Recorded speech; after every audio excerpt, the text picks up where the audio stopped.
C'est une épreuve qui n'a pas tardé à se rendre incontournable. Direction Melbourne, l'État du Victoria, l'Australie, pour l'Ironman Asie-Pacifique. L'an passé, cette épreuve nous avait réservé un finish exceptionnel, un duel, un mano à mano. Craig Alexander, triple champion du monde, triple vainqueur de l'Ironman d'Hawaï, s'était imposé. Il est là cette année pour défendre son titre. Il aura fort à faire, la concurrence est solide, la concurrence est redoutable.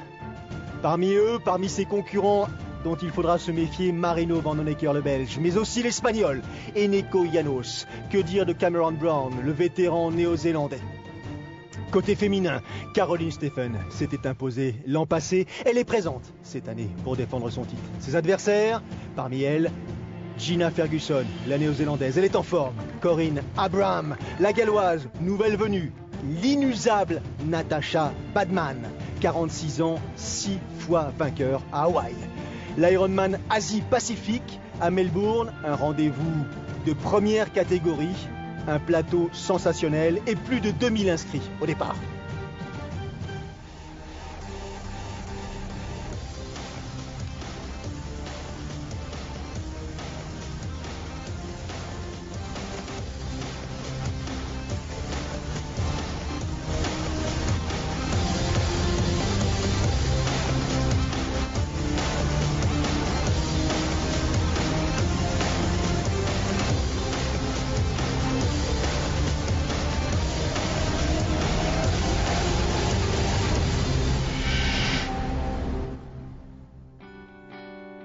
Melbourne, dans l'état du Victoria, au sud de l'île continent. Melbourne, deuxième plus grande ville de l'Australie, est présentée comme étant la capitale sportive du pays. Ici, on a l'habitude d'encourager, de soutenir, de réconforter aussi Cyril. Mais l'Ironman Asie-Pacifique, qui se dispute ici à Melbourne depuis 2 saisons, a vite trouvé sa place. Ouais, quand on voit le plateau des athlètes, on se dit qu'il n'a pas mis longtemps à trouver sa place. Il faut dire qu'il est bien placé dans la saison, puisqu'on est en fin de saison pour tout l'hémisphère sud et notamment les Néo-Zélandais et Australiens. Pour les Européens qui ont l'envie d'aller s'entraîner en Australie, en Afrique du Sud, c'est également une course qui est très très bien placée. Et puis elle est surtout bien placée parce qu'elle est loin d'Hawaï.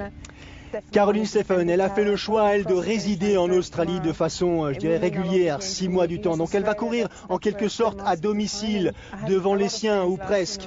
Caroline Steffen, rappelons-le, qui s'est imposée ici même l'an dernier, qui avait réalisé véritablement une course énorme.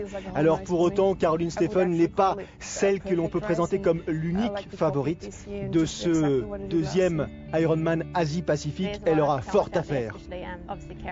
Et notamment, il faudra compter sur Gina Crawford, qui elle aussi insiste sur la variété de la concurrence présente et sans doute aussi sur le fait que Natasha Badman, la Suissesse de 46 ans, leur aînée en quelque sorte, est là et on connaît son aisance sur parcours cycliste. Favorite, dit-elle, Caroline Steffen? Je ne pense pas. Il y a beaucoup trop de talent ici présent pour cette édition de l'Ironman Pacifique 2013.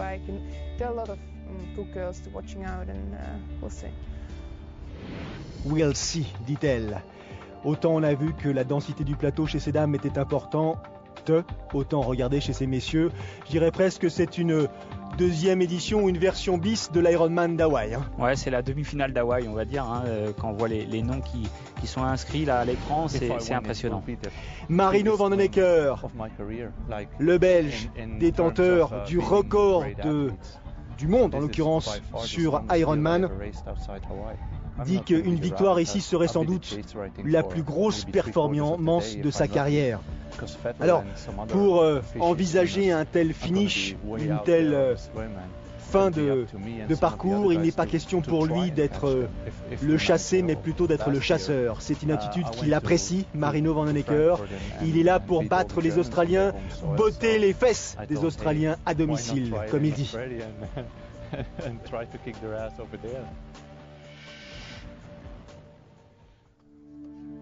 La bataille s'annonce âpre et incertaine du côté des professionnels, c'est une certitude.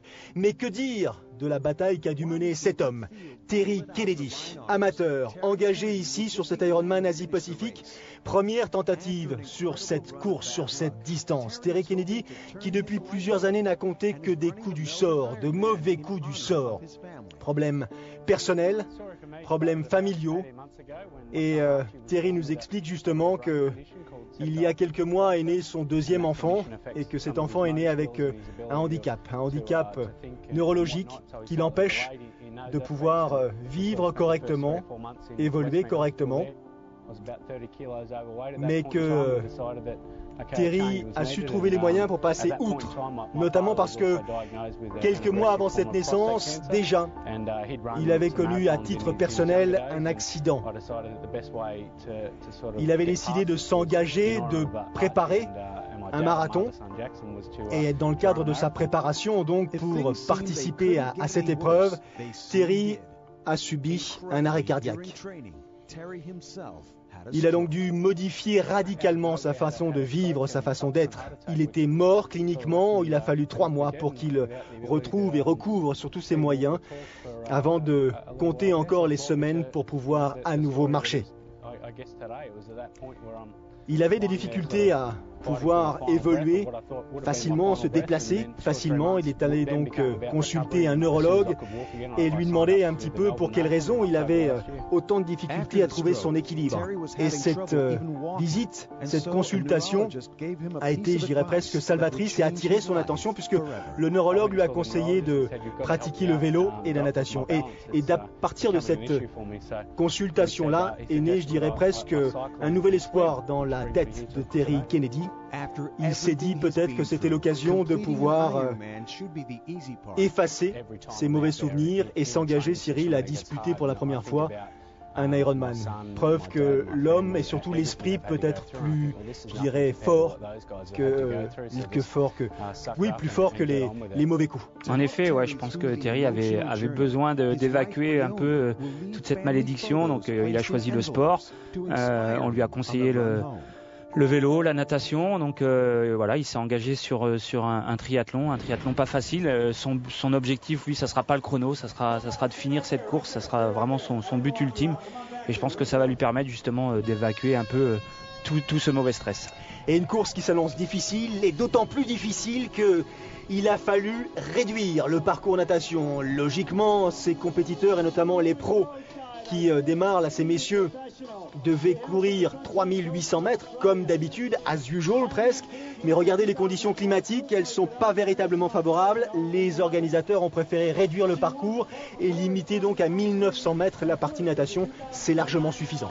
Ouais, c'est largement suffisant. Donc je pense que le problème, c'était pas ces athlètes élites qu'on voit là. Je pense que même dans ces conditions, ces athlètes-là sont capables de parcourir les 3 km 800. Par contre, derrière, il y a 2000 athlètes avec sûrement des athlètes qui ont un peu de difficulté en natation. Et même si c'est pas très très impressionnant comme ça à l'image, je peux vous dire que quand on est au milieu entre deux bouées et qu'on se fait balloter comme ça dans tous les sens, ça fait peur et ça peut faire mal. Et je pense que dans le nombre de ces athlètes qui sont au départ, beaucoup vont attraper le mal de mer. Et on entend justement ce vent qui ne cesse juste de rendre ce parcours difficile parce que là, les professionnelles dames donc s'élancent à leur tour.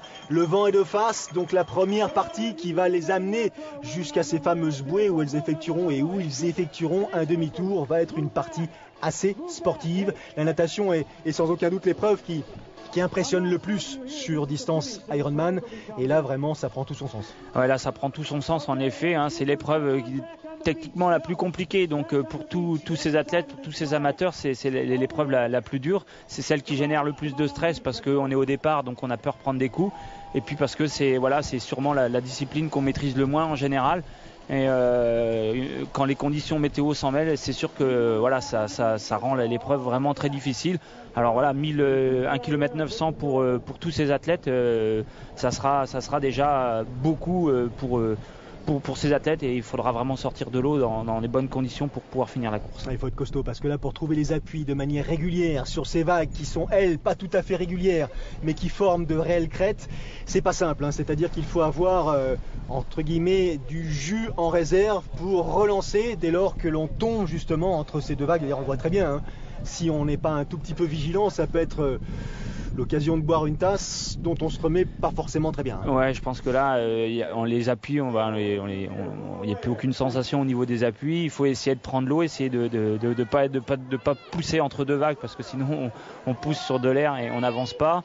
Et puis éviter de prendre les coups, mais pas les coups de ses adversaires, le coup des vagues, hein, on le voit, hein, même quand on aura les athlètes auront le courant dans le dos, ils pourront pas surfer comme ils ont l'habitude sur des vraies vagues, parce que voilà, c'est des vagues qui cassent. Regardez ça, 2000 amateurs, 2000 groupes d'âge au départ de cette épreuve, une des épreuves les plus courues de la planète Ironman, parce qu'il a fallu tout simplement 5 petites minutes pour que le quota d'inscription soit rempli. 5 minutes pour inscrire plus de 2000 candidats. Ouais, 5 minutes c'est très très peu, et quand on sait qu'en Australie ils sont déjà à 3 Ironman, on peut imaginer que peut-être la WTC va en faire un 4e sur ce continent. On est sur une terre de triathlon en Australie, voilà pourquoi il y a un gros plateau, et voilà pourquoi il y a aussi autant d'athlètes. Et voilà pourquoi aussi au plus haut niveau, au niveau international, sur ces épreuves longue distance comme courte distance, on croise de manière régulière des Australiens en Europe pendant les périodes dites favorables, parce qu'en Australie, on ne cesse justement de donner la possibilité à ces compétiteurs de pratiquer ce sport dans des conditions, alors c'est vrai ici, qui ne sont pas tout à fait idéales, mais souvent favorables. Ouais, souvent favorables. C'est vrai qu'il y a les conditions météo, mais aussi il y a toutes les infrastructures qu'il y a sur ce pays, la reconnaissance que la population a de pratiquer le sport, et c'est vrai que c'est des athlètes qui n'ont qu'une saison, hein, qui commence en janvier, qui finit en décembre, puisque une fois qu'ils ont fini leur saison chez eux, hop, ils se déplacent vite fait en Europe pour pouvoir continuer la pratique de leur discipline. Regardez ces images, ces moutons là qui se dessinent au sommet de ces vagues, ces fameuses crêtes, avec de l'écume qui viennent perturber la progression de ces 2000 compétiteurs. Sans doute quelques-uns ont préféré jeter l'éponge avant de commencer, mais sans doute ils étaient très peu nombreux. C'est même surprenant sur ce plan pris d'hélicoptère, on voit, je dirais, les formations, l'ondulation de cette cohorte d'athlètes là, soulevés en l'occurrence par les vagues qui viennent freiner leur progression. On a parlé des professionnels, on a parlé tout à l'heure d'Eneko Janos, de Craig Alexander, on a parlé de Marino Vanhoenacker, mais il y a aussi ici 2 Français, Sylvain Sudry, Jérémy Jurkiewicz. Il y a aussi Jimmy Johnson, un Danois, Per Bittner, Jordan Rapp, un Américain. Ça, c'est pour la course masculine. Du côté de ces dames, on a parlé de Caroline Steffen, Natasha Badman, Gina Ferguson, Crawford, parce que c'est son nom de femme mariée. Il y a aussi Britta Martin, Amanda Stevens, Yvonne Van Vlerken. Quelques-uns des noms que nous allons suivre, ou sans doute, j'irais même voir plus précisément au gré de ce reportage. En l'occurrence des athlètes qui de toute façon sont là pour monter sur la plus haute marche du podium. Ouais, c'est des athlètes qui sont là pour prendre le maximum de points. Donc il faut savoir que Ironman Australie à Melbourne rapporte beaucoup de points pour la qualif pour Hawaï. Donc c'est pour ça aussi qu'il y a un très très gros plateau. Et puis voilà, vu le monde, le public, la notoriété qu'a maintenant cette course, c'est important de bien se classer et d'aller chercher la victoire.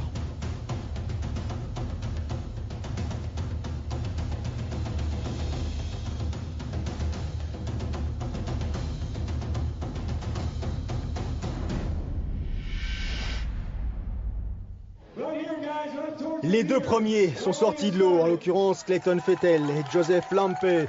2 temps, 19 minutes et 32 secondes pour 1900 mètres de natation. Suivent ensuite Luc Bell, Casey Munro, Eneko Janos, on l'a vu, Craig Alexander. Les principaux favoris. On voit Craig Alexander là avec sa tenue barrée de jaune, Sylvain Sudry en jaune, en bleu et noir, et à sa gauche on a vu passer Jérémy Jurkiewicz. 20-33 pour ses compétiteurs, ils ont une petite minute de retard sur cet homme, en l'occurrence Clayton Fettel, connu pour être nageur-rouleur, pas forcément à son aise sur parcours pédestre. Ce sera à vérifier un peu plus tard. Pour l'instant on suit la progression de Luc Bell. Luc Bell qui il y a 10 ans prenait une 5e place à Hawaï à l'âge de 23 ans, il est encore là, Luc Bell. C'est parti pour un parcours de 180 km, Cyril. 2 allers-retours avec la particularité, c'est que dans les périodes allées, il y aura un vent de face. Ouais, vous l'avez vu, hein, beaucoup de vent, donc il faudra être vigilant en vélo, il faudra peut-être en garder un peu sous la pédale pour la dernière boucle, hein, pour le dernier retour. Donc en effet, beaucoup de vent sur ce parcours cycliste, sans grande difficulté, mais voilà, il faudra être vigilant. Allez, c'est parti. Clayton Fettel, Joseph Lampe, deux Australiens. On regarde justement les temps qui les séparent de leurs poursuivants immédiats. On voit que les deux Français, Dossard numéro 7 et 8 en 20-34 sont sortis ensemble. Et puis maintenant, c'est au tour de la première dame de faire son apparition. Amanda Stevens, docteur Amanda Stevens. Pour l'instant, on suit la progression de Marino Vandenecker. Lui, il est sorti de l'eau en 21 minutes 45. Il a 2 minutes 10 et un peu plus de retard sur le premier de ces messieurs. Les deux premières dames, les voici. Meredith Kessler et Amanda Stevens, deux américaines au coude à coude. Ça sprint déjà. Ouais, ça sprint. Sortir, avoir le premier temps en natation, c'était important pour ces athlètes, mais la journée est encore longue. Hein, on l'a déjà dit, hein, sur la distance Ironman, on ne gagne pas forcément la course en natation. Par contre, on peut la perdre. Hein. Alors ils n'ont pas encore chaussé ni l'un ni l'autre. C'est pour vous dire avec quelle agressivité, enthousiasme on a attaqué le parcours cycliste. Derrière, la corde de poursuivant s'extrait de l'aire de transition. On est parti déjà avec des rapports assez compliqués à emmener, semble-t-il. 180 km, pas de surprise. D'abord un petit tour dans la ville avant d'attaquer la longue montée sur le demi-tour qui sera effectué 45 km plus loin. Amanda Stevens en premier plan. Le voici, ce tracé cycliste. Je dirais presque qu'il est un peu inspiré de celui qui est valable à Hawaï, si ce n'est qu'il n'est pas tout à fait en bord de mer. Le principe, c'est une montée, une descente, mais là, 2 fois. Ouais, c'est un peu le même principe. Bon, là, à Hawaï, c'est un aller-retour en vélo. Là, c'est 2 allers-retours. Et un peu pareil sur la course à pied, puisque la course à pied sera effectuée en un aller-retour comme à Hawaï. Donc voilà, il y a beaucoup de similitudes avec Hawaï. Un peu les conditions météo avec beaucoup de vent et des fortes chaleurs. Et puis un plateau aussi qui fait penser à Hawaï, puisqu'on retrouve là les meilleurs mondiaux. Alors voici ces dames, Stevens, Kessler ensemble à la sortie de l'eau. Où est Caroline Steffen en 24-34? Elle a 2 minutes 30, un peu plus de retard sur les premières sorties de l'eau. Rien d'exceptionnellement irrécupérable tant on connaît les qualités cyclistes de Caroline Steffen. Pour l'instant, on suit l'américaine Doc Stevens, deuxième de l'Ironman de Grande-Bretagne l'an dernier, vainqueur du Half Ironman de Buffalo Springs. Elle avait pris en 2012 une 18e place à Hawaï, dans un style très différent, beaucoup plus en force.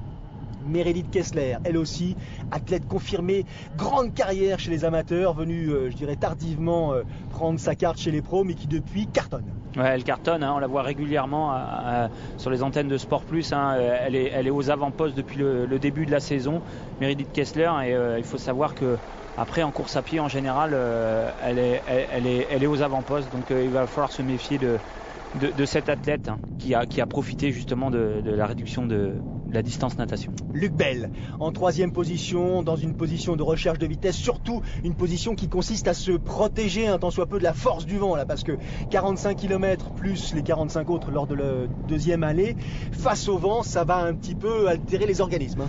Ouais, il faut être vigilant, il faut être très très tactique. Alors je pense que Marino Vandenecker, lui, c'est un spécialiste, hein, de la tactique de course, donc peut-être que sur les parties vent de face, il faut savoir un peu se protéger, il faut savoir un peu se cacher.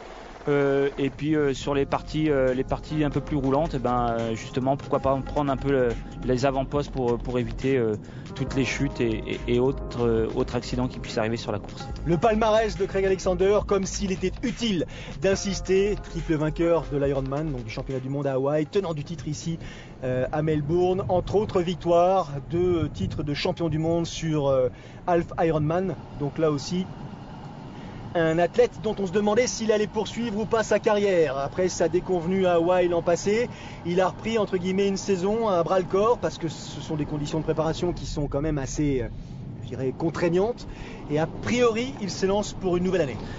Ouais, il n'a peut-être pas envie de rester sur un échec à Hawaï, donc c'est vrai qu'il nous a surpris pendant ces 3 années où il a gagné à Hawaï. Alors après, il nous a surpris surtout la première année, après un peu moins, mais voilà, c'était quelqu'un qu'on voyait pas trop courir. C'est vrai que c'est quelqu'un qui court pas beaucoup, et puis à chaque fois ses victoires à Hawaï ont été tellement magnifiques que l'an dernier on s'attendait en effet à ce qu'il fasse une 4e victoire et il a joué, il a trouvé plus fort que lui. La course a été en sa défaveur, c'était un peu compliqué pour lui et on n'était pas sûr qu'il reprenne une saison. 6 hommes aux avant-postes, dans les règles de l'art, pour respecter les écarts et ne pas prendre de pénalité.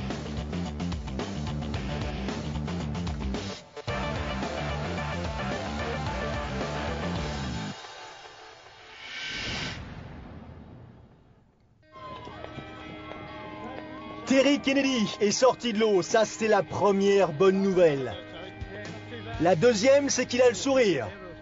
Et c'est tant mieux, parce que ce qui s'annonce derrière est effectivement assez monumental. 180 km à vélo, on verra plus tard pour la course à pied. Il y a un an, il n'avait jamais nagé 50 mètres, ni roulé plus d'1 kilomètre à vélo. Ouais, il a nagé là 1900 mètres, mais dans des conditions, on va dire, un peu extrêmes. Donc c'est déjà une première victoire que de sortir de l'eau sur cette épreuve, sortir dans les temps. Maintenant, il va falloir continuer la course, effectuer ces 180 km de vélo. On l'a dit, dans des conditions pas faciles parce que le vent, ça use. Alors même si une grosse partie de la course, on va l'avoir dans le dos, il faut savoir que quand on fait 45 km de vélo vent de face, c'est très très fatigant et très usant. Meredith Kessler, tout en force, tout en puissance. Elle a pris pour l'instant la tête de la compétition. Amanda Stevens, dans un rythme et dans une attitude un tout petit peu différente, est en 2e place. Elle gère la progression, c'est loin d'être terminé. Est-ce qu'on peut dire d'ores et déjà que Kessler semble plus agressive que Stevens, ou est-ce que c'est plutôt malin de la part d'Amanda Stevens de se réserver un petit peu? Elle se réserve un peu, c'est l'outsider, donc en plus on l'a dit, on est en début de course, la course va être compliquée, donc elle se réserve un peu. Je pense qu'elle essaye de faire un peu le point avec l'ensemble des favorites, les écarts qu'il y a. Et puis Meredith Kessler, en ce moment elle est en grande forme, donc autant la laisser travailler et pourquoi pas attaquer un peu plus tard dans la course. Retour sur Amanda Stevens, qui a un passé de nageuse. Et quel passé! Elle a été directement concernée par les campagnes olympiques 2004 et 2008, non retenue dans l'équipe américaine, mais donc elle a participé à ces différentes compétitions qui auraient pu lui permettre de disputer ces fameux jeux.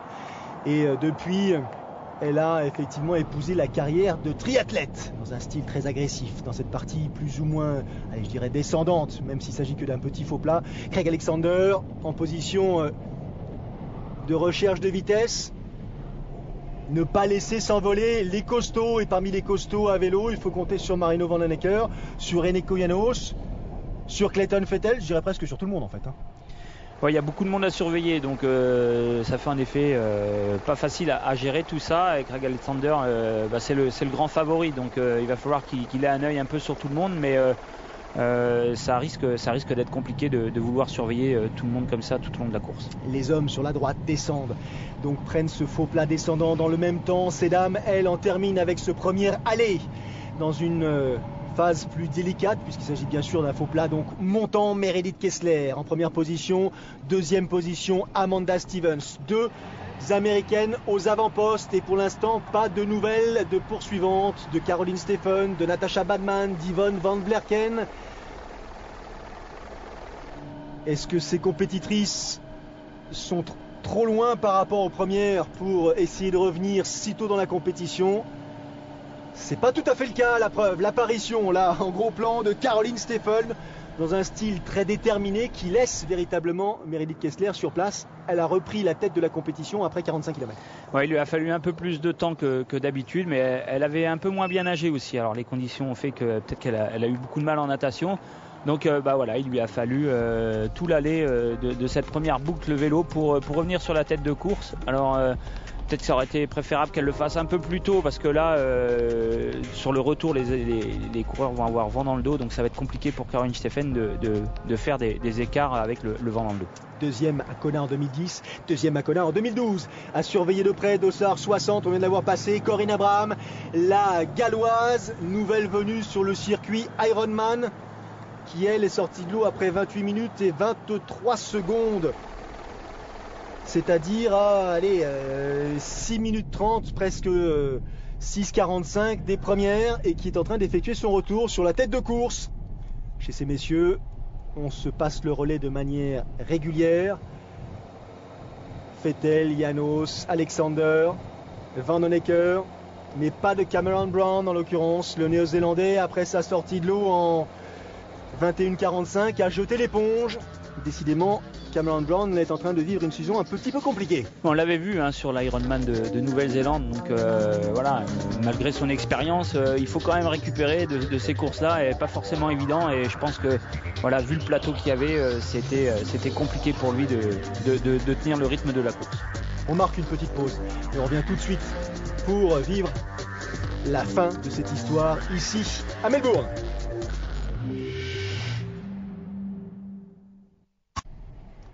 De retour à Melbourne à l'occasion de cette édition de l'Ironman Asie-Pacifique. Et gros plan sur cette athlète Caroline Steffen, tenante du titre, qui mène la course féminine. Elle est suivie par Meredith Kessler, l'américaine. En troisième position, une autre américaine, Amanda Stevens. Caroline Steffen, qui est sortie de l'eau avec 2 minutes 30 de retard sur ses deux concurrentes américaines, a repris la tête de la course après 45 km, Cyril. Et là, elle est en train d'essayer de faire la différence. Elle essaye de faire la différence, mais on le voit, c'est pas évident. En plus, il y a Natasha Batman maintenant qui revient sur la tête de course. Pas évident parce qu'on le voit, ses filles sont maintenant vent dans le dos, donc voilà, on met tout à droite, comme on dit, gros plateau, petit pignon, on est à 50-60 km/h, donc compliqué pour ces athlètes de faire des écarts à ces vitesses-là. Vous l'avez bien lu, 46 ans, 46 printemps, Natasha Badman, la Suissesse, 6 fois vainqueur de l'Ironman d'Hawaï. Un accident terrible, c'était en 2007, je crois, me souvenir, à Hawaï, qu'il avait largement marqué, et elle avait dû donc rester absente des différentes épreuves pendant de nombreuses années, effectuer son retour en 2011 et puis une victoire en Afrique du Sud en 2012. Et tout d'un coup, je dirais, une nouvelle carrière qui se présentait à elle. Fin de la première boucle cycliste pour les leaders, messieurs. Alors maintenant, ils ne sont plus 6, ils sont 7. En plus de tous les noms que vous avez vus, l'Américain Jordan Rapp s'est joint au groupe. Là, il y a du haut niveau. Là, il y a du haut niveau et c'est intéressant parce que 7, donc ils vont repartir vent de face pour 45 km. Et je pense que là, on va voir les hommes forts et les hommes qui vont craquer parce que ça va être la partie vraiment la plus difficile de ce parcours cycliste. Alors, la chance qu'ils ont, c'est en effet d'avoir eu le vent de face dans cette première partie parce que si ça avait été l'inverse, ça aurait encore compliqué la course. Donc là, à mon avis, les hommes costauds, je pense à Marino Van Honecker, ils vont essayer de faire tout de suite faire des écarts ou alors éliminer un peu les maillons faibles de ce groupe pour déjà faire le tri dans ce groupe de tête qui est quand même très bien composé. Et vous l'avez vu, Marino, position de recherche de vitesse, il est en train d'écraser les pédales, le Belge coaché par Norman Stadler. Marino Van Honecker qui a du mal avec l'épreuve hawaïenne, jusqu'à présent ça lui a plus coûté qu'autre chose, même s'il a déjà remporté à 6 reprises l'Ironman d'Autriche. Et d'autres, Hawaï a encore du mal à s'apprivoiser. Ça, ce sont les premières dames. Alors Caroline Steffen est en tête de la course. Elle est suivie par Natasha Badman. Yvonne Van Vlerken est en train de revenir aussi. Ouais, ça c'est important. Yvonne Van Vlerken, elle a carrément profité de la réduction du parcours natation parce que c'est une athlète qui est très très moyenne en natation. Par contre, c'est une athlète qui a un très très bon vélo et qui a surtout une très très bonne course à pied. Donc voilà, pour ces athlètes en tête de course, voir Yvonne avec eux, ça risque de gamberger un peu dans les têtes. Elle était sortie de l'eau en 27,09, c'est-à-dire à presque 6 minutes de la première. Yvonne Van Vlerken, dont on connaît l'aptitude en course à pied, elle est à surveiller de près. Craig Alexander dans le faux plat montant qui l'amène au demi-tour suivant. Surtout ne pas laisser s'échapper Marino Van Honecker. Ouais, là, les gros bras ont pris les choses en main. Et derrière, ça s'étire. Ça devient plus dur parce que Eneko Janos, Alexander qui mettent la main à la pâte, forcément, la vitesse va s'accélérer. Regardez, Marino en relance permanente. Ça, c'est la première de ces dames, mais c'est une surprise. Et quelle surprise! Corinne Abraham, il faudra apprendre à mémoriser ce nom. Corinne Abraham, la galloise, sortie en 28 minutes et 23 secondes de l'eau, c'est-à-dire après 7 minutes 30 après la première, a pris le meilleur là sur ses concurrentes et est revenue en tête de course après tout simplement 45, 90, 125 km. Ouais, et c'est elle qui emmène le groupe féminin suivi par Badman. Ouais, c'est vraiment la surprise de la course pour le moment parce que c'est une athlète qu'on ne connaît pas beaucoup. britannique. Alors elle a peut-être l'habitude de rouler dans le vent. Et, en attendant, elle a fait une natation également très très moyenne, un peu à l'image de Yvonne van Vierten. Par contre, elle a fait un très très gros vélo et elle se retrouve maintenant en tête de course. Je vous ai dit 125 km, vous l'aurez corrigé, 135 km, bien sûr. Natasha Badman et son vélo légendaire, guidon difficile à manipuler, je dirais a effectivement exploité. On suivait Marino Vanhoenacker avec ses gestes et c'est normal, il était en train de se déchausser. C'est la fin de cette deuxième boucle, on l'aura vu rapidement, ce deuxième aller-retour. Alors, Marino Vanhoenacker, il en est où ? 4h22 minutes et 32 secondes pour effectuer le parcours cycliste. Assez rapide. Récupère les petites affaires, on ne perd pas de temps et c'est de plus en plus fréquent sur les épreuves Ironman. Hein. On a l'impression que les transitions sont celles des épreuves olympiques. Bah là, il n'y a pas de temps à perdre parce que derrière il y a du beau monde, hein. Il y a des très très grands coureurs. Et regardez également à quelle vitesse Alexander arrive dans le parc à vélo. Hein. Il n'y a pas de temps à perdre parce que il a déjà 5 minutes de retard. Hein. Donc 5 minutes c'est beaucoup sur cet homme-là qui est capable de courir les marathons en moins de 2h50. Là, ça va être terrible.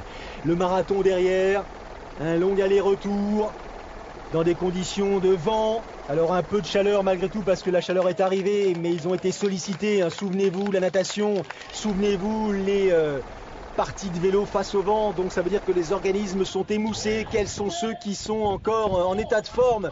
Quels sont ceux qui ont l'habitude de courir le marathon en moins de 2,50 voire 2,45? Ils ne sont pas très nombreux. Hein.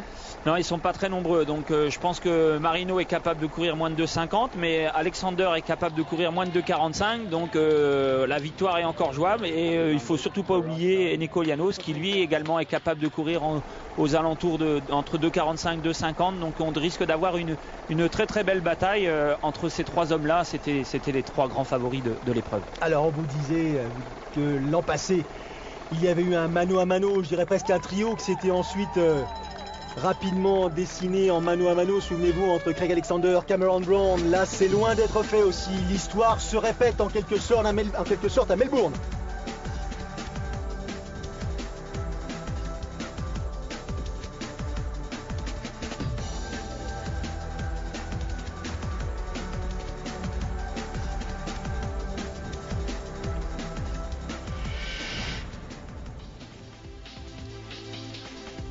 Le voici, ce fameux tracé terrible de ce marathon de l'Ironman Asie-Pacifique disputé à Melbourne. On vous avait annoncé ça comme étant un aller-retour, vous l'aurez corrigé. Bien sûr qu'il ne s'agit pas d'un aller-retour, mais d'un simple aller. 42 km le long de la mer, certes, mais un parcours d'une monotonie terrible pour la résistance humaine. Ah oui, c'est pas les parcours les plus faciles, hein. Une seule ligne droite, on va dire, puisque c'est quasiment en ligne droite pour effectuer 42 km, donc il va falloir être très très fort mentalement pour aller au bout de ce parcours et pour essayer surtout de garder cette tête de course, hein.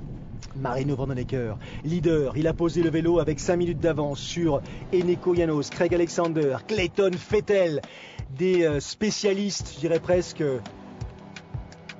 de la course à pied. Alors peut-être que Fettel est un tout petit peu moins à son aise sur ses fins de parcours, mais en tout cas Eneko Llanos et Craig Alexander peuvent eux être de redoutables adversaires. Ouais, et ça peut être on va dire entre guillemets un peu l'inconvénient pour Marino, c'est que Eneko Llanos et Craig Alexander soient au côte à côte et se livrent une bagarre, et ça pourrait pourquoi pas les stimuler pour aller chercher Marino Vanhoenacker. Donc vraiment là on est dans le suspense le plus complet sur ce marathon pour la victoire de cette épreuve. Allez, Corinne Abraham, la Britannique d'origine donc galloise, Corinne Abraham qui a commencé le triathlon en 2010 chez les amateurs. Elle est passée pro, elle, en 2012, puisqu'elle termine l'année dernière 4e de l'Ironman du Texas, 3e à Francfort, 3e de l'Arizona. Elle n'a pas voulu courir à Hawaï, elle s'est réservée, elle a estimé que son apprentissage n'était pas terminé. Ça, c'est le mano à mano que vous annonciez, Cyril. Eneko Llanos à droite et Craig Alexander à gauche.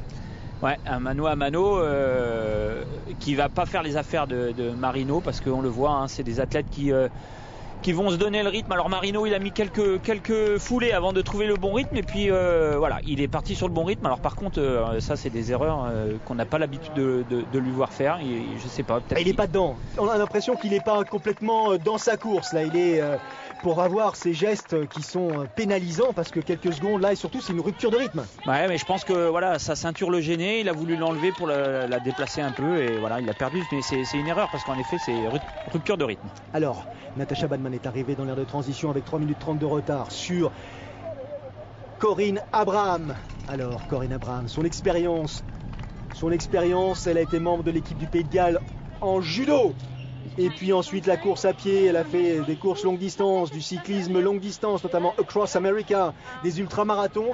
Mais je vous l'ai dit, c'est une nouvelle venue sur ce type de course, sur ce type de distance Ironman. Elle me fait penser un petit peu à, je dirais presque, Chrissy Wellington dans sa façon d'appréhender le monde professionnel tardivement. Ouais, elle l'appréhende un peu avec on va dire une certaine décontraction, on va dire. C'est surtout que voilà, quand on crée la surprise comme ça, on est forcément en bonne position, en position, on va dire, mentale très très forte, et elle nous fait penser en effet à Chrissy Wellington. On a vu les écarts. Caroline Steffen est 3e à 7,30 de retard, Kessler à 9,20, Carrie Lester 9,35, Van Vlerken à 13,30. Corinne Abraham a réalisé un parcours cycliste tonitruant. Marino Vanhoenacker. Pour l'instant, il a encore plus de 4 minutes d'avance sur ces deux hommes. Craig Alexander et Nico Janos qui courent ensemble. Tim Reed derrière. Old Fashion avec le maillot de bain, le slip de bain. Vanhoenacker qui donne pas le sentiment d'avoir une foulée agressive, Cyril, hein? Non, on a l'impression que chacun gère un peu les écarts. Il faut être vigilant, hein, parce que si jamais il y en a, quand il y en a un qui va commencer à mettre la machine en route, il va falloir être capable de répondre. Et ben voilà, ça y est, vous l'avez annoncé. Et Nico Janos a mis la machine en route, à moins que ce soit Craig Alexander qui est baisser un tant soit peu le rythme de sa course à pied. En tout cas, une chose est certaine, Vanhoenacker est premier. 80 km de pouvoir accélérer le rythme. Elle essaye, Caroline Steffen, de conserver cette 3e position. Derrière, Corinne Abraham. Judo, course à pied, cyclisme longue distance, raid. Elle a tout essayé avant de se lancer dans une carrière à bras-le-corps, donc, sur cette distance Ironman. Des nouvelles de Terry Kennedy. Il a terminé le vélo. 2e victoire dans la journée. Eh oui, c'est beau, ça s'annonce bien. Là, il a fait, je dirais presque le plus dur. Allez, il faut qu'on découpe le parcours en tranches. Ouais, c'est une bonne partie de fête, hein, parce que voilà, le marathon, ça va être long, mais bon, voilà, c'est on peut marcher un peu quand même sur le marathon. On peut s'arrêter sur les ravitaillements, et puis il y a beaucoup de monde autour de nous, donc on peut échanger avec les gens qu'on double, ou les gens qui nous reviennent. Donc voilà, c'est encore une autre épreuve sportive dans la course.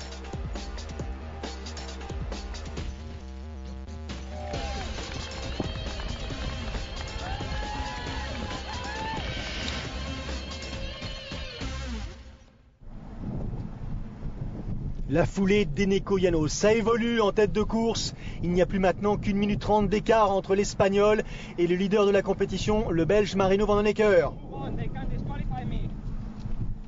Eneko Janos qui demande à ceux qui le suivent à vélo, là, à sa droite, de ne pas rester à sa hauteur, car il peut risquer une disqualification.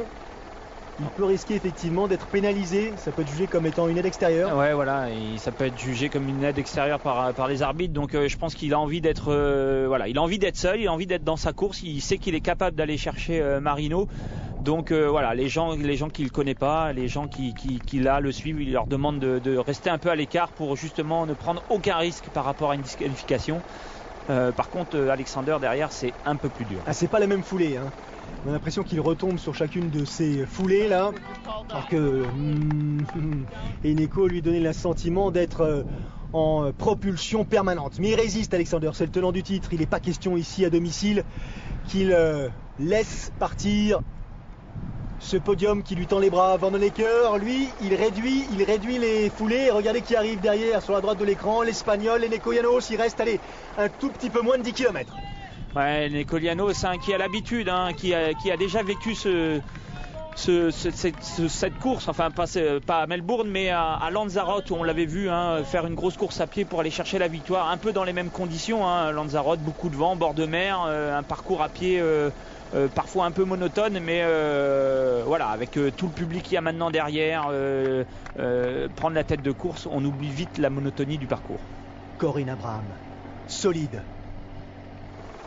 Elle accroît son avance sur ses poursuivantes ou ses adversaires, tout simplement parce qu'elles ne paraissent pas en capacité justement de poursuivre ou de suivre le rythme imprimé par la Galloise. Le sourire, large sourire sur le visage de Natascha Badmann, actuelle 4e dans cette compétition. Natascha Badmann qui vit vraiment une deuxième carrière, c'est ce que je disais tout à l'heure, mais en l'occurrence une carrière exemplaire. C'est plus compliqué pour Caroline Steffen qui est reprise par Yvonne van Vlerken.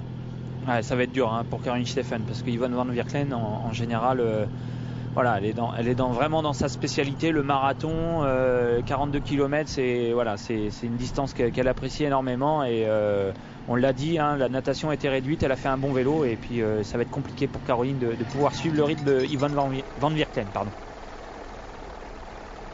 Eneko Llanos, l'Espagnol, en tête de ce championnat Ironman Asie-Pacifique. L'Espagnol, 2e du triathlon d'Abu Dhabi cette année, 3 fois champion du monde Xterra, champion du monde longue distance, vainqueur d'Ironman. Sa dernière victoire sur Ironman, c'était au Texas en 2011. Et là, il est en train de se dire que ça y est, il peut envisager de monter sur la plus haute marche, il peut envisager de franchir la ligne d'arrivée en vainqueur. Marino Vandenecker, lui, n'est pas capable de revenir sur l'Espagnol. Il est supporté, poussé par le public présent, mais là il lutte vraiment. C'est une lutte parce que derrière, en 3e position, il y a l'Australien à domicile, Craig Alexander, qui n'a pas dit son dernier mot. Ça va être une question de résistance. Ouais, puis on l'a dit, c'est un marathon en ligne droite, les athlètes se croisent pas, donc ils peuvent pas voir un peu l'allure de l'autre, ils peuvent pas juger. Le seul point de repère qu'ils ont, c'est les écarts s'ils arrivent à en avoir, donc c'est compliqué, c'est une course où c'est assez particulier parce qu'ils n'ont pas l'habitude de faire un marathon comme ça en une seule ligne droite ou une seule boucle. En tout cas, Corinne Abraham, leader de la compétition féminine, paraît à son aise, rythme inchangé depuis le début de ce marathon. Fin de parcours, le ciel qui s'assombrit, des conditions qui se rafraîchissent et c'est tant mieux. Eneko Llanos en termine avec cette épreuve. Eneko Llanos qui lui aussi a du mal à performer à Hawaï. L'année dernière, il avait dû abandonner. Il fait partie de ces athlètes d'une régularité exemplaire. Et là, il n'est pas mécontent, ça se voit. Les traits sont tirés, mais Eneko Llanos, il sait savourer comme il se doit cette performance, car il s'agit vraiment d'une performance. Épreuve courue dans des conditions climatiques difficiles, Cyril. Ouais, des conditions climatiques très difficiles, mais malgré tout, il fait un marathon en 2h43. Voilà, on avait dit que pour gagner cette épreuve, pour les deux poursuivants de Marino, il fallait faire moins de 2,45 et Eneko Llanos l'a fait en 2,43 et vraiment une magnifique victoire et encore une très très belle course à Melbourne. Superbe. Ça y est, c'est terminé. Victoire de l'Espagnol Eneko Llanos ici à Melbourne à l'occasion de cette édition 2013 de l'Ironman Asie-Pacifique. 2h43-35, c'est son temps réalisé sur marathon. 7h36-06. Non, ce n'est pas un nouveau record du monde, c'est le temps réalisé sur cette épreuve qui a été amputé d'une partie de sa natation. Marino Vandenecker qui en termine. Llanos qui dit tout simplement que je me sentais bien, ça on se serait douté, et que le fait d'avoir couru une partie de ce marathon en compagnie de Craig Alexander l'a aidé bien sûr, parce que c'est plus facile de gérer cet effort lorsqu'on est plusieurs plutôt que de devoir justement lutter seul, de ne pas savoir tout à fait sur quelle allure partir. Il s'est senti bien et lorsqu'il estimait que son allure était suffisamment supérieure à celle d'Alexander pour prendre l'initiative, eh bien il est revenu progressivement sur Marino Vandenecker. Allez, dernière foulée pour le Belge Marino Vandenecker, vainqueur de l'Ironman d'Allemagne et de Nouvelle-Zélande en 2012. Détenteur du record du monde sur Ironman, 7h45-58, c'était en Autriche en 2011. 3e position dans son style là de finisher. presque au sprint. Craig Alexander, à domicile, prend la dernière place vacante de ce podium. Les écarts, américain Jordan Rapp 4e. Regardez la belle performance, la superbe performance de Jérémy Jurkiewicz, le français, 8h50. Lui, Sylvain Sudry a abandonné au cours du parcours cycliste. Grosse épreuve, hein. Incertaine, jusqu'à ce que János, à 10 km de l'arrivée, fasse la différence. La différence, il est en train de la vivre. Thierry Kennedy. Oula, il en est presque à compter les foulées, mais il n'est pas question pour lui de lâcher l'affaire, comme on dit. Alors il a un petit secret, Thierry Kennedy, parce qu'il lui faut à un moment donné un petit secret quand même aussi pour passer outre ces épreuves difficiles et cette épreuve difficile. Il a avec lui dans sa tenue des photos qu'il ouvre de manière régulière sur ce parcours marathon, des photos qui lui permettent de progresser, de penser à autre chose, de s'accrocher à des images heureuses, à des sourires de ses enfants, à celui de son épouse. Et justement, c'est ce qu'il est en train de faire, ouvrir la dernière enveloppe qui contient la dernière photo. Et là, il lui reste tout simplement à être encore un tout petit peu patient parce qu'il n'y a plus aucun doute, il ira au bout.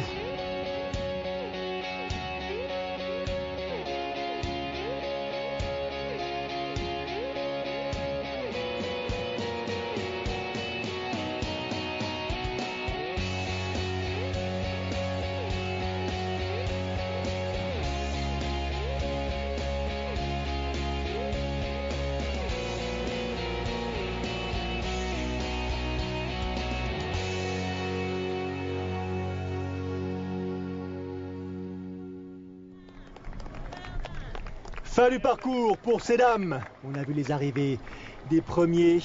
János, Vanhoenacker, Alexander, Coryn Abraham, la première de ces dames. Elle a réglé le sort des concurrentes puisque Yvonne Van Vlerken en deuxième position est quand même assez loin de Coryn Abraham. Elle est à plus de 15 minutes de la Britannique. Ouais, c'est surtout que Coryn Abraham, elle n'a pas changé de rythme depuis le début de ce marathon. Hein. Même foulée, très aérienne, elle est haute sur ses épaules, un peu comme Chrissy Wellington. Hein. Quand on la voit partir, on se dit peut-être qu'à un moment donné, elle va craquer. Et en fait, elle ne craque pas du tout. Elle ne craque pas et elle remporte sa première victoire sur Ironman. Son temps, Cyril ? 8h, 10 minutes et 56 secondes. Première victoire pour cette Britannique. On ne peut jamais savoir si on va gagner ou pas. C'est juste une question de ressenti, c'est juste une question d'opportunité. Il faut, lorsque le moment se présente à vous, savoir le saisir. Deuxième position pour Yvonne Van Vlerken, la Hollandaise. 26, cinquième à Abu Dhabi quelques semaines auparavant. Vainqueur de l'Ironman de Floride en 2012. Elle qui avait remporté l'épreuve de Roth en 2008. Les écarts, regardez, Caroline Steffen termine en troisième position. Décidément, elle a du mal avec la victoire. Il semble qu'elle ait du mal. Deuxième place à Hawaï. Deuxième place en Nouvelle-Zélande. Sur le 70.3 et troisième ici et surtout à 21 minutes de la tête de course. Et deuxième à Abu Dhabi également. Hein. Il semblerait que la plus haute marge du podium fuit les bras de Caroline Steffen. Elle se la réserve peut-être pour Hawaï cette année, mais c'est sûr que mentalement, ça doit être compliqué pour Caroline Steffen. Et tous ces amateurs, ils étaient 2000 à prendre le départ de cet Ironman Asie-Pacifique, disputé donc à Melbourne. Et pour chacun d'entre eux, chacun d'entre elles, franchir la ligne d'arrivée, c'est l'objectif. C'est un moment unique. C'est un soulagement, c'est évident, mais surtout une immense joie. Et Mike Reilly, qui est la voix de l'Ironman, qui est présent sur toutes les épreuves du circuit Ironman, c'est pour nous dire à quel point il se balade quand même, lui. Vérifie, quel que soit le lieu de la compétition, les mêmes réactions chez les athlètes. Chaque fin de course, chaque finisher a effectivement une attitude propre, une façon personnelle de vivre ce moment. Certains effectivement franchissent avec les bras levés, d'autres plongent, certains sont à l'agonie. Et puis enfin, il y a plusieurs cas d'athlètes qui franchissent la ligne d'arrivée en famille et qui n'hésitent pas à se jeter dans les bras dès l'heure, une fois justement cette ligne franchie. Pour Mike Reilly, toutes ces arrivées, toutes ces fins de course sont autant d'exemples utiles justement pour les autres. Cela prouve que même si certains vivent ces moments délicats, parfois avec ces images qui sont, je dirais presque classiques, il faut savoir que bien préparer un Ironman peut être à la portée d'à peu près tout le monde. Ouais, il faut s'y prendre à l'avance, il faut un peu de temps de préparation bien évidemment parce qu'il y a 180 km de vélo et 42 km de course à pied, donc il faut du temps et il faut se dire que le chrono n'est pas la performance mais c'est plutôt la course en elle-même, le défi.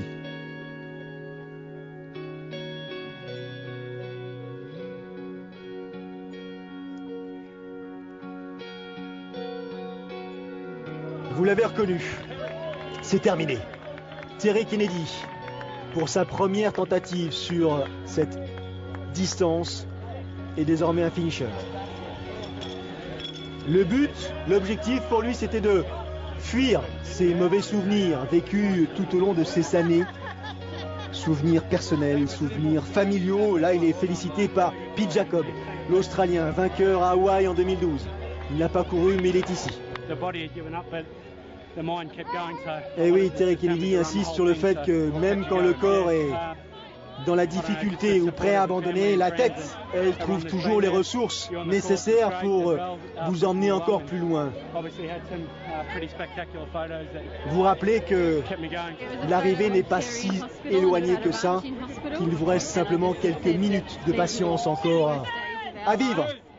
Le sourire sur le visage de son épouse, bien sûr, sur cette photo qui était en sa possession pendant l'épreuve.